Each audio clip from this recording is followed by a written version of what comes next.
I'm Stuart Preston, and this is the Consciousness Podcast, where each week I have a conversation with an expert in human consciousness. This week I had the pleasure of speaking with Dr. Christof Koch, and the topic, I would say, was Panpsychism. But we covered so much more of his work in human consciousness, including the integrated information theory and a breaking new way to measure consciousness. It was a great conversation, one which has me thinking of some great new science fiction ideas based on some amazing reality. Christof is the Chief Science Officer at the Allen Institute for Brain Science in Seattle, Washington. From 1986 until 2013, he was Professor of Biology and Engineering at the California Institute of Technology in Pasadena. While he was born in Kansas City, he grew up in Holland, Germany, Canada, and Morocco. His education includes the Lycée Descartes with a French baccalaureate, studies in physics and philosophy in Tübingen, Germany, where he earned his PhD from the Max Planck Institute.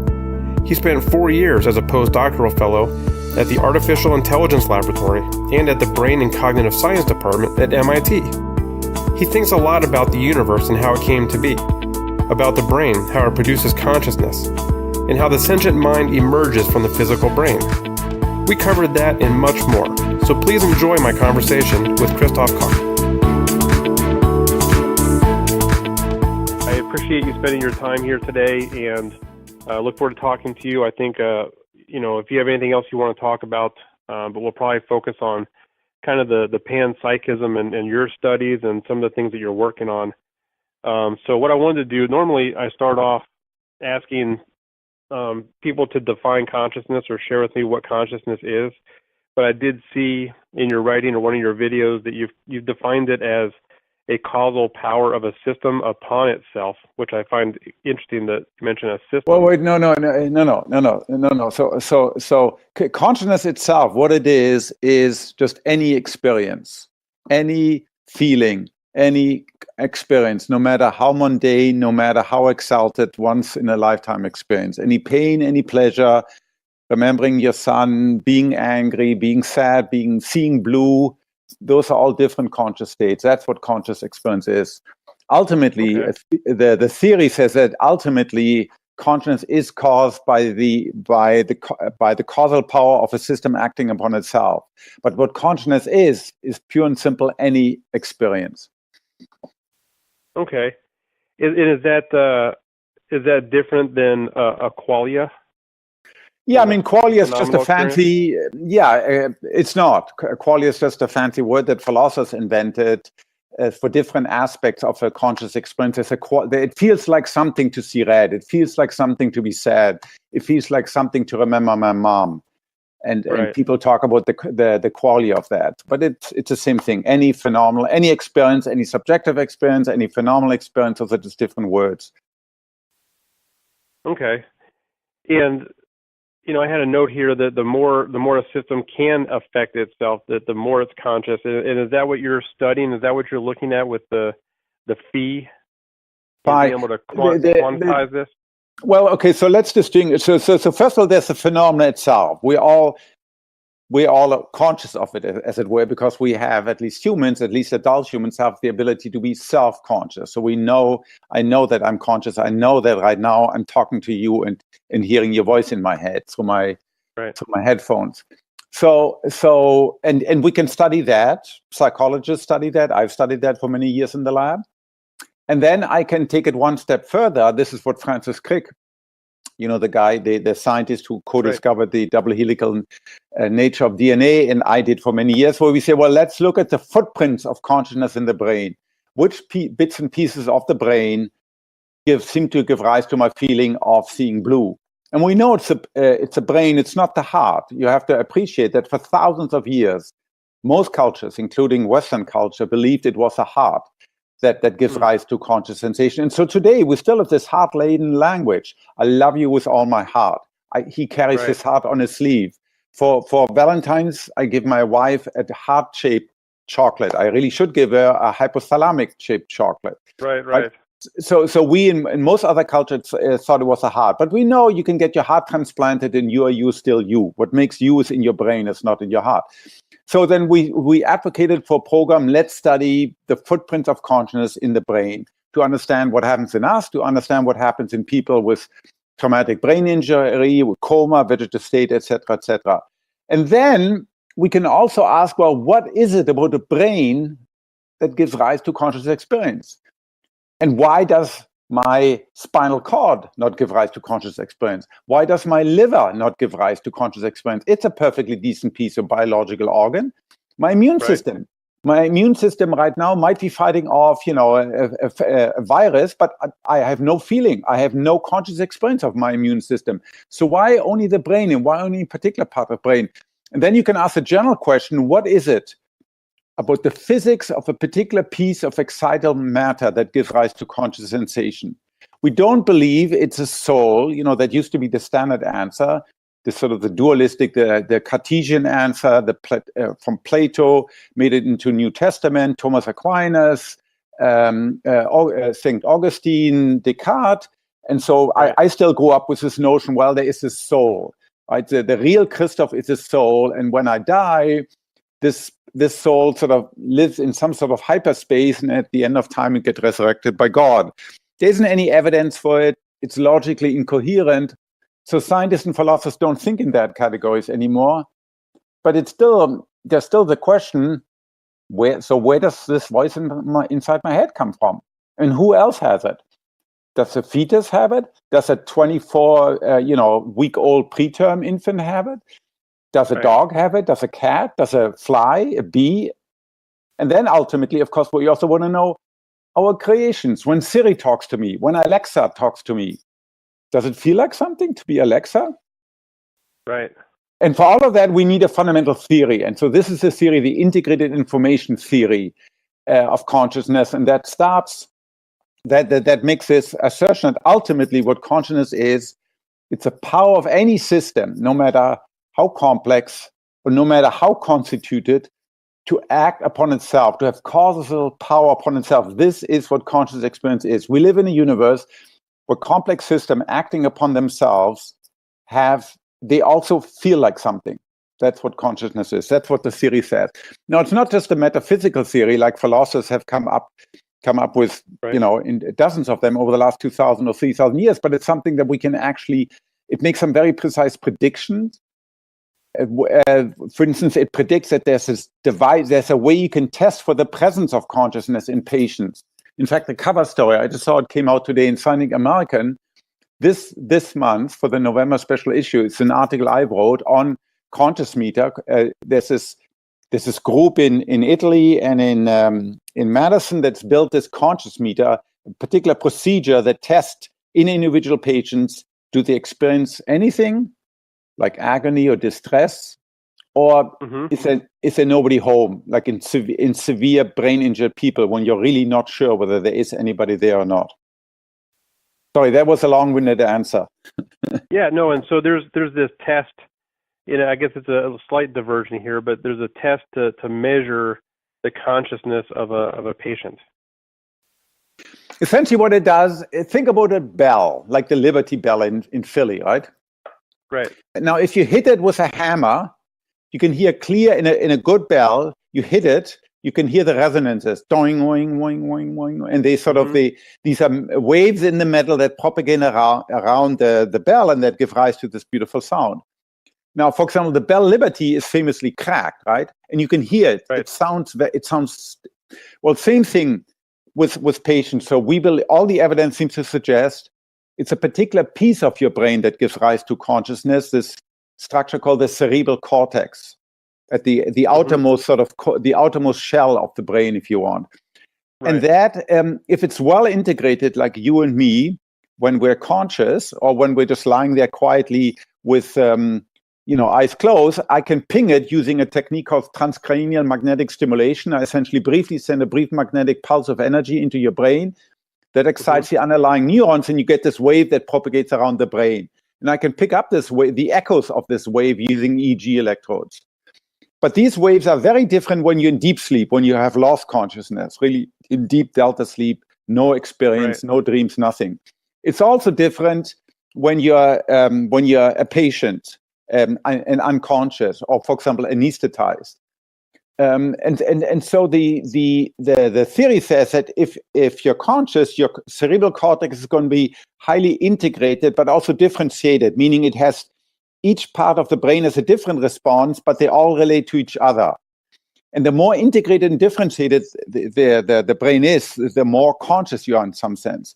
Well, if you're not conscious because, let's say, you're deeply asleep or you're anesthetized or you're in coma, the brain response will not be integrated. The waves won't propagate very far, and they'll be very simple. And I can measure that using a practical device called Zip and Zap, or Zap and Zip.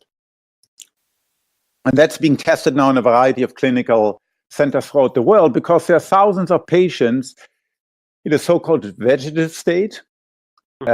You might remember Terry Schiavo. Does that name ring a bell? Schiavo.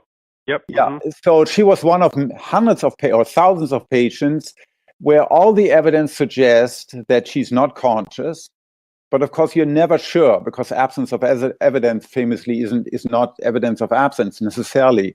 And so you want some additional test that tells you, does it feel like anything to be Terry Schiavo? Clearly, on occasion, she was moving, she was moaning, she was occasionally moving her eyes, but never in a purposeful manner. So if you asked her, please move your eyes to the left or to the right, or open your mouth or do something, she could never do that, but she did have reflexes. And so the question, are these just remaining brainstem reflexes because her brainstem was still functioning, or was there actually somebody in there? And this is one way how you can test it.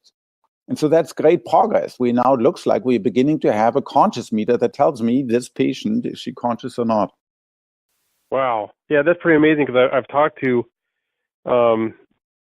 a sister of a physician on this podcast who mentioned that doctors tend to have this binary notion of a patient is either conscious or unconscious. And so yeah, now that this be there. No, of course, in reality, partly that's just given the great difficulty. We all know we're not it's a little bit more complicated than that. If I haven't slept for 2 days and then, I go to sleep and you wake me up within an hour, I won't be terrible conscious, right? Right. This is also why we have coffee in the morning, because yes, we're already there, but the coffee sort of makes us more aroused. So confounding the picture is this arousal level that can vary, and you can be conscious but very little because you're low. Your brain isn't aroused because you haven't slept well. Or you have a hangover or you're drugged or something. Versus you're highly aroused, like I am right now. I'm standing here. I'm highly awake, and so there's this additional confound, which is particularly difficult in the clinic. Is a level of arousal of the patient. They can be low aroused or high aroused. Right. And so with this, I know we're kind of going down this path here, but with this test, can you test other entities for consciousness from an animal to a computer network to a rock? Would it be able to test these for consciousness? In principle, yes. In practice, if you look at the theory, it's a very mathematical one, and the things you have to compute become very quickly very, very large, super exponential. They explode on you mathematically. So right now, in practice, the Zip and Zap is a practical way we can test it in people who have a cortex. We're trying to see right now, my group here and other groups are trying to see to what extent it can be extended to animals that are similar to us, i.e. to other mammals that also have a cortex. Like a mouse has a cerebral cortex, just like you do. In fact, if I give you a little bit quinoa-sized brain, mouse brain, dog brain, human brain, monkey brain, elephant brain, nobody but an expert can tell these pieces apart because they all look very similar. We have roughly 1,000 times more of it than a mouse, but an elephant has 2 or 3 times more of it than we have. So the idea is now let's try to use this practical test in creatures that are similar to us. The more they differ, like for example, a squid is not a mammal, doesn't have a cortex, has a very different organization. It's more difficult to say. A twin, there are these twins. Occasionally, you have twins that are connected at the level of the brain. There's a couple, for example, here, 2 girls. They must be like 10-year-old now, north of here in Vancouver. They have a so-called thalamic bridge. Well, is there 1 mind or 2 mind present in them? We don't know right now. Well, what about a creature like a bee? A bee has a very complicated brain, vastly smaller than ours, but highly complex. They can detect They can identify faces. They can return us to the source of a scent. They have a very complicated ways they communicate. They have a very complicated way they choose their hive. Does it feel like something? In principle, the theory allows us to test it. Right now, we don't have a practical test yet. So what do you think? I mean, in your thoughts and opinions, is that something you could even try to answer? Do you think a bee has consciousness? Can we imagine something it is like to be a bee? Yes, I do believe so. And I'll tell you why. I think it's the most rational assumption. The best evidence we have for consciousness, it seems to arise out of these very complicated nervous systems. There's no threshold. There doesn't appear to be any threshold. It's not like, well, if you have 42 neurons, you're not conscious, but with 43 neurons, you're conscious, and it wouldn't make any sense. And so based on the behavior of these creatures, based on their highly complex nervous system, I suppose they also feel like something. Now, the bees are, unlike the cartoons of bees, they don't have an inner voice, they don't have an inner dialogue, because they're much simpler. Their brain is much simpler. But to me, I think it's self-evident that it also feels like something to be a bee, and we know they have pain and pleasure. We know they have some of the same neurotransmitter that we have, for example, for their reward. So I'm sure it feels good to be a bee in the warm sun, just having drunk some golden nectar.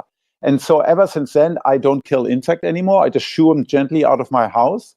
And, I've turned into vegetarian, because I think all of us, small or large, whether we fly or speak or buzz or mute, we live this conscious life bookended between two eternities. And so I think we should respect that. So when you say bookended between two eternities, do you mean anything by that in terms of our consciousness, that it was in one eternity, then it manifested in who we are now, and then it returns someplace? Is that what you're thinking, or are you just saying we have this moment in time between two infinite time spans?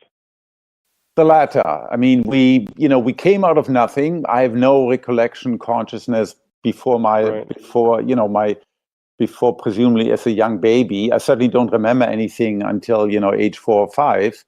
And presumably, as far as I can tell, unfortunately, once my brain dies, my consciousness is going to die with it. And that kind of, so I had two questions kind of related to that. One, let's start with the first one is, so you believe it's tied to the brain. So where do you stand on, normally somebody is like either a physicalist or a dualist, and it sounds like you kind of fall in between those two. Would that be accurate, or where do you stand on that? Yeah, philosophers forever try to put labels on okay, you have to be a dualist, or there are sort of different types of dualists. There's weak epiphenomenal dualist. So ultimately, consciousness, I think, is a property of the physical universe, that particular systems have it. Not everybody has it. A rock, there's no evidence that a rock has it, or a piece of dust, but complex system has it. We live in that sort of universe. So, that's somewhere between a physicalist, because I do believe it's part of the laws of nature, but I also believe it's more real than anything else, and it's different from the underlying physics. My conscious experience of my life, or of life in general, is different from the brain that gives rise to this conscious experience. There's no question about it that they're different. So that sort of makes me a sort of dualist. So it's somewhere in between. Yeah. Is there any chance of consciousness surviving without the brain, or is it when the brain is done, the consciousness is also done? So I had 2 week-long encounters with His Holiness the Dalai Lama in India. And the Tibetan scholar in him, and he didn't, but one of these Tibetan monk scholar asked that question, because of course they believe in reincarnation, and I gave him a koan, Japanese koan, 4 words: no brain, never mind. No brain, never mind. Meaning, without there being some mechanism, whether it's a brain, or even if you believe in uploading yourself to the cloud, all right, even in that case, there has to be a mechanism there. Without a mechanism, I cannot imagine how consciousness can rise. Where would my memories be stored? Where would these different states of pain and pleasure on my memory that makes me, where would they be stored? They have to be stored somehow. And so without a mechanism, there's no way that this can happen. So therefore, unfortunately, I don't see how reincarnation could happen. I wish it would be otherwise, but I just don't see any way it could happen. Yeah. Yeah, it's interesting, from my conversation with Dr. Kelly last week on near-death experiences, it's, I always personally fell with you that it's tied into the brain, but there's so much compelling information out there, depending on how you interpret it, that, almost lends itself to, consciousness surviving the brain itself. Yeah, I mean, I would disagree. I don't think the evidence is compelling. There's no question people have near-death experiences. I don't question that in the least. But I completely question the validity, the empirical validity that the brain actually went flat, that there's no neural activity left, because it would just run counter to everything else we know. None of our EEG or other machines would work if that would be the case, right? If consciousness is not excited with, is not associated with electrical activity of your brain, then what the hell is the EEG telling us, right? Is that just? Yeah. So I flat out disagree with that, and furthermore, I mean, I understand people have this great need to want it to happen, and I understand that, as do I. I mean, it took me many years to lose my faith, because partly I'd like to believe that if I die, I'll be resurrected with my family, my dogs, and everything else I love. But I think, science is not a consoling tale for children. It's a story for grown-up adults, and we have to look at the world the way it really is. Yeah, and the things you're saying are make sense. It's and I want to get back to the Dalai Lama too, but I don't know. I think you made this point, or if you didn't, somebody else did while I was reading through your materials, that it's almost analogous. Consciousness is almost analogous to gravity. That it seems like you can measure the amount of consciousness in a complex system. Yes, yes. It has some aspects of that. It's part and parcel of the nature of the universe. Now, some people don't like it. They want things to remain mysterious. And again, I respect that, but I think science, and so some people don't want science to study consciousness, or don't want science to answer this question, because they somehow feel it devalues life. Right. The idea like gravity, it seems banal. Well, gravity is everywhere. Then what's special about us? But right. Well, in some sense, of course, but if you look at the world, and biology teaches us we are as special as any other treaty. Okay, you have a dog, I have a dog. I absolutely love dogs. Dogs are fantastic, right? They have their own conscious experience, right? Their universe is redolent with smells I can never appreciate. And they're also special, and mouse is special, and a bee is special. Each one is special, evolved for their particular environment. We have this age, or particularly in the West, particularly given monotheism, we have this deep-seated desire to be unique, utterly unique, and on top of the food chain. But we are unique, but so are other creatures, and that's fine. I don't need to be unique in order to appreciate this wonderful life that I've been given. Right. You don't need to buy into the as you mentioned, the human exceptionalism. Yes. Correct. Yeah, and that does feel right to me also. I like that analogy to gravity. Yep. So I wanted to know. I'm fascinated by your time you spent with the Dalai Lama, and I did have a gentleman on the show called his name was Jacob Lucas, and he studied the survival of consciousness in the Buddhist traditions. Yep. And so not necessarily to talk about survival of consciousness, but really with your conversations with the Dalai Lama. Obviously, you came away appreciating the consciousness, or looking deeper on the consciousness of God's creatures, so to say. Yes. And even went so far to become a vegetarian. What do you think he took away from you? I mean, spending time, all this time with you in the room, he must have opened his eyes to something. Did you see that spark moment come up with him? Huh. Nobody's ever asked me that. I don't know. I have to think about that. Yeah, I hope he got a better appreciation. So, I did try to represent him there. So he invited me and a few of my colleagues, mainly physicists, to teach about the Western view of the universe, the age of the universe, evolution, and the brain. And so certainly he's quite conversant in the meantime about brain and brain science, because he's very interested in it. So I certainly hope, and given the questions he asked, I mean, he's obviously very, very smart and gets it very quickly, although he's close to 80 now, Right. that he appreciates some of the way we in the West look at the consciousness from the external point of view, right? So what the Buddhists, particularly the Tibetan Buddhists, but in general the Buddhist tradition, is they care less about the material aspect of the world, right? They never developed really a science or a technology in the sense that we have.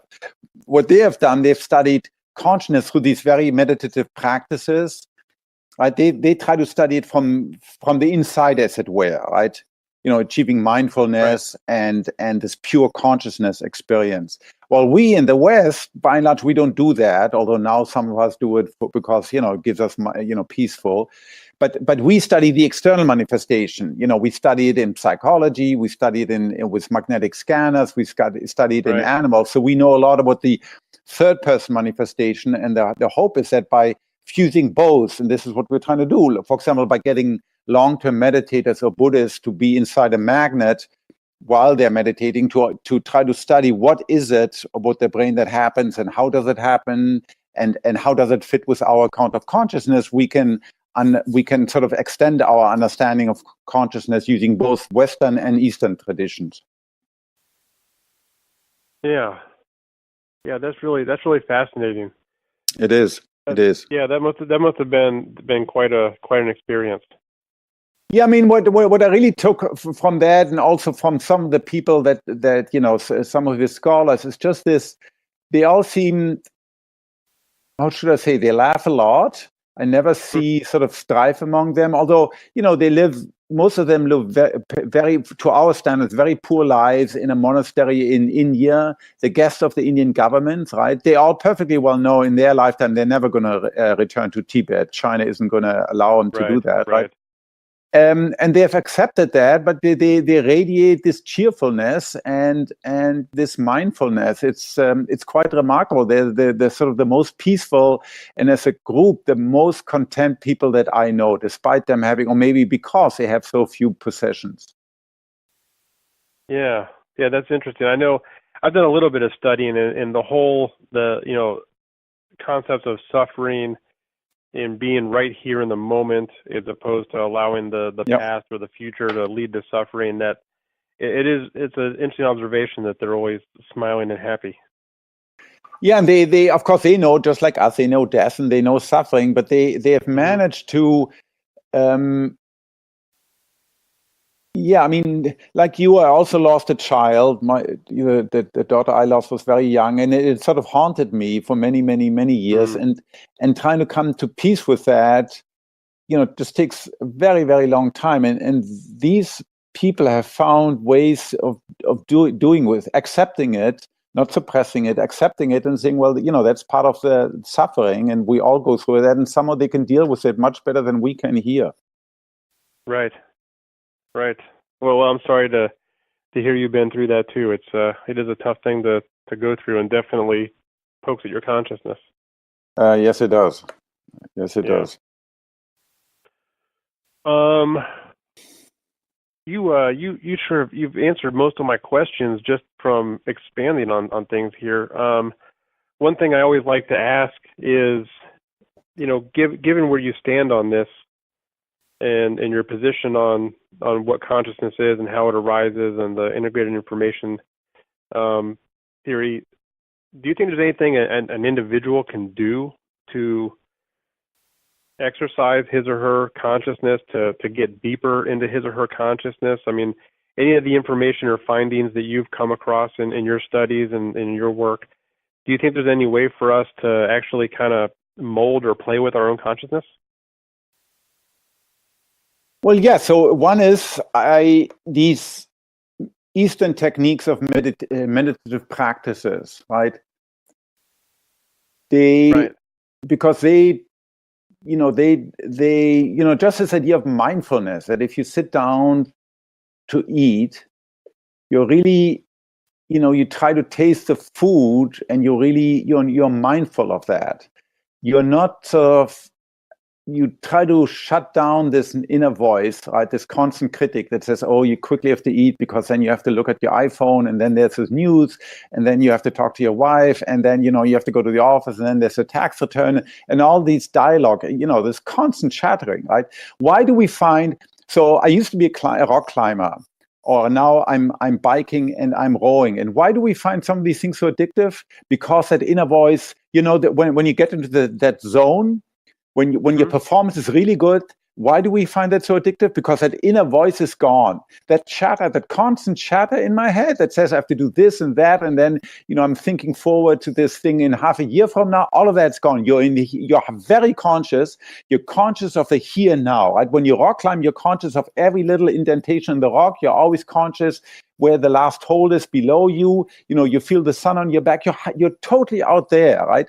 And somehow it's a blissful, it's a feeling that radiates content and happiness. And we can take that into our daily life and just do things much more thoughtful, to not always, and of course our life today with iPhones, and all of that totally runs counter to that, right? Because I need to be bombarded with a stream of information and images, and if it's taking more than 5 seconds, I automatically go to the next because I don't have time to wait 5 seconds for the content to come up, right? That does exactly the opposite. We become less and less mindful.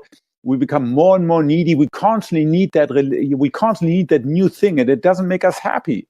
And I see it everywhere. People are less happy, although we live longer. We're richer than ever before in the history of mankind. As a people, we're less happier than ever.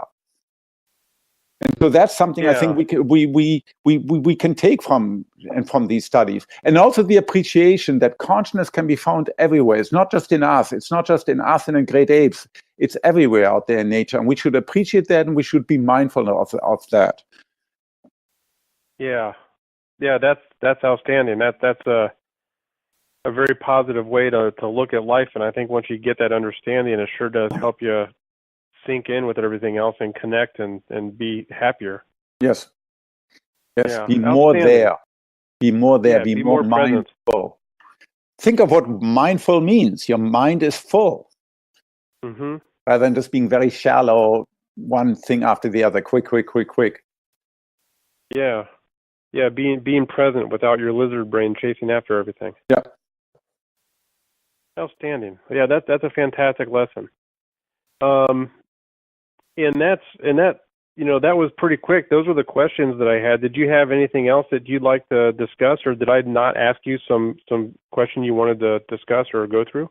No, you asked me pretty much. The one thing, I guess, because you mentioned it once, panpsychism. So most of my colleagues, when I mention panpsychism, they roll their eyes.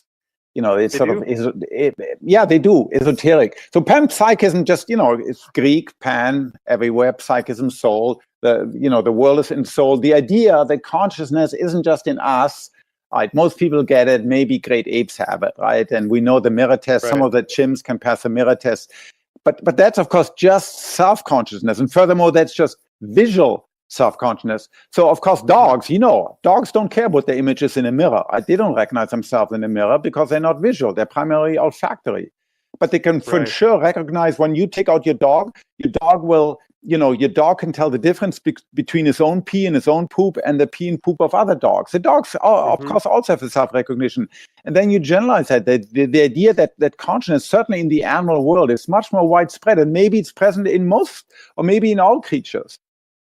Again, most people find that strange. But I think mainly because we don't know, a bee is so radically different from us. It's tiny, it flies about, it doesn't have two eyes, it's so radically different, but that doesn't mean it can't be sentient. And the rash, if you study it scientifically, it's vastly more likely that it shares this property of the world with us than it's sort of just a single automata.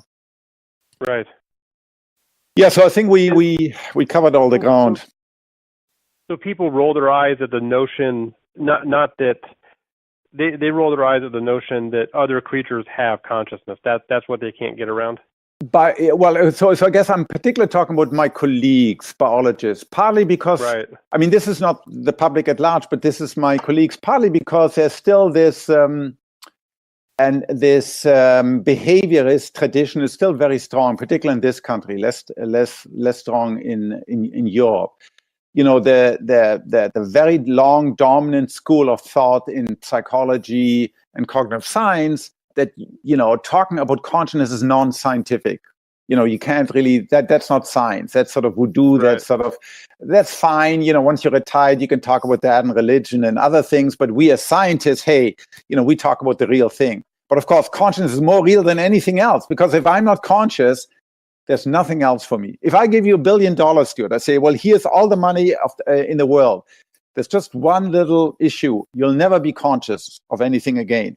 So from the outside, it looks exactly the same. You have your life, you have your loves, you have your trips, you have your private airplane. You seem to enjoy it, but it doesn't feel like anything. Well, then what's the point? If it doesn't feel like anything, if I don't experience it, then, you know, then there's no me. Right? This is of course the Cartesian, you know, the insight of René Descartes, that the only way I know that I exist is because I'm conscious. So consciousness comes prior to physics. That's what the saying is. Phenomenology comes prior to physics. Before I know there's a law of gravity, and, you know, there are people and dogs and chemical elements and periodic table, the one thing I know, I have experiences. I have pain and pleasure. I know who I am, etc. And those pains and those pleasures, that experience, that's what you refer to as the self? Well, the self is, no, the self, sort of, there's the narrative self and the experiential self. So this is the experiential self. I have pains, not, you know, those are my pains, they're not your pains. You may have empathy to me if you're my wife and you see me suffering, but that's your empathy. The pains are me. The pleasure is me. The seeing red is me. So that's my experiential self. Then there's also this narrative self, right? My mom has shown me pictures of me when I was 4 years old, and she pointed, you see, that's you. That's a little Christof. I have no experience of that, but I believe it. And so now, you know, and I know what I did yesterday. I know what I did a year ago. You know, I can remember my kids, etc. So that's my narrative self as it evolves through life. But the thing that's most immediate is the experience right now. Right. The experiencing self. Yeah, and that ties into your original discussion of consciousness and the phenomenal awareness. Yeah, correct. All right. Excellent. You know, you brought up the panpsychism, and I had another question you may have seen when I sent you the questions, but it was, and I think I already know the answer, but I'll throw it out there just in case. With the panpsychism, I know one of my misunderstandings in the beginning was that panpsychism meant almost a cosmic consciousness. If there's a consciousness everywhere, and I'm seeing the picture you're drawing for me is consciousness arises from the complex system that is my personal brain, and it's not connected or pulling that consciousness out of some greater consciousness. But I guess I'd just like to ask you, is that how you feel? You're not really promoting a cosmic consciousness per se, or any kind of common consciousness between us, or is there any kind of interaction between consciousnesses? Very good question. So when you say panpsychism, it's like saying Christianity, right? We all know there's Catholicism, there's Protestant, there are myriads of different shades of what Christians believe or what Buddhists believe, right? So panpsychism means many things. One interpretation, it says everything is in soul. Dust has consciousness, the universe has consciousness. The anima mundi, right? The 16th century what's his name, who started the Benedictine, the monk, he did the sermon to the sun, and the sermon, brother sun, sister moon. Right.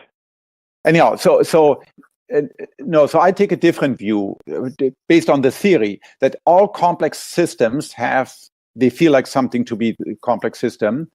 And there's a very specific prediction you can make. You're conscious, I'm conscious, but there is no Uber consciousness. There's no Stuart, Christof. Yes, we're exchanging information, no question. We're interacting right now. You asked a question, I answered. You asked me something else.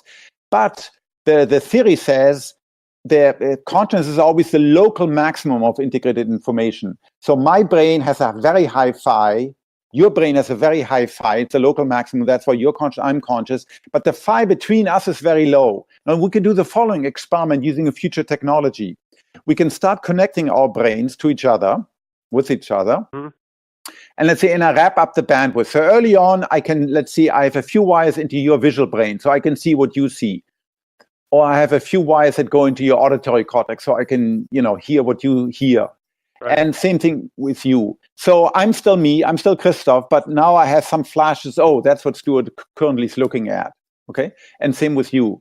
But there's still you and there's still me. Now the theory says, as I increase the bandwidth of this technology, at some point, the phi, the integrated information of this new system, meaning your brain and my brain, will be bigger than the phi of your brain alone or the phi of my brain alone. At that point, I will die. Christof will disappear. Stuart will disappear, and there will be this new entity, this Christof Stuart, this new consciousness that's an amalgamation of both you and me. It'll have memories of both you and me and will be its own conscious entity, but based on two brains. It's a little bit the inverse of a split brain experiment. Have you heard about split brain experiment? Yeah. So in the split brain experiment, my brain is cut by the surgeon, the corpus callosum, the 200 million fibers. Right. I cut, and now, as far as we can tell, there are two consciousnesses inside my one skull. Typically, because only the left hemisphere speaks, you can only interact with the left hemisphere, but the right one is also there. So you have two consciousnesses in each one confined to the cortical hemisphere. Here we're doing sort of the opposite with this thought experiment. There would be one consciousness in 4 cortical hemispheres. But so the theory says either there's this uber consciousness, but again it's one, or there's this individual consciousness, but it's not at the same time. So it makes some very precise prediction about group consciousness. Group consciousness, in that sense, cannot occur. Just like my neurons individually are unconscious. The whole is conscious. My entire cerebral cortex.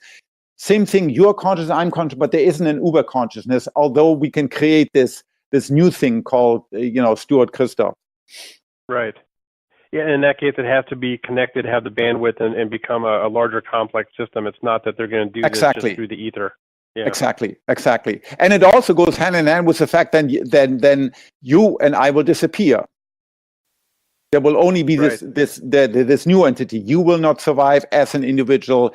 I mean, your consciousness won't be there anymore in my consciousness. Instead, there will be this new, presumably much bigger thing. Yeah. Wow, that's a whole different dimension. That's pretty cool, no? I hadn't considered. Yeah, it is very cool. And I think this is. I mean, this will be possible. This will be possible. Not now, but this will be consciousness. This will be possible. Interesting. When you tear it down to the two individual consciousnesses return, would you think? Oh yes, in principle, it's fully reversible. At least the theory says that. Practically, and I might experience this as a wonderful thing. Although early on, probably it'll be very disorienting. Because, if we never experienced it before, now suddenly this new consciousness can now controls two bodies. Right? Your body and my body. There's a great science fiction novel waiting there to be written. I was thinking the same thing. I was like, somebody's got to write this where you just put on helmets and turn into a greater thing. It's Werner Ving and his group consciousness of the dogs. Yes, exactly. Yeah, outstanding. Well, again, I really appreciate your time, Christof. This has really been fascinating and really given me a lot more to think about. Thank you for your time today. No problem. You have some very good questions. It's always good to talk to good people who ask interesting questions and make one think. That concludes another edition of the Consciousness Podcast. Thanks again for listening. Please find us at Facebook at facebook.com/theconsciousnesspodcast, at our Twitter handle at Conchcast, and don't forget to subscribe to our feed at theconsciousnesspodcast.com. Thank you for listening.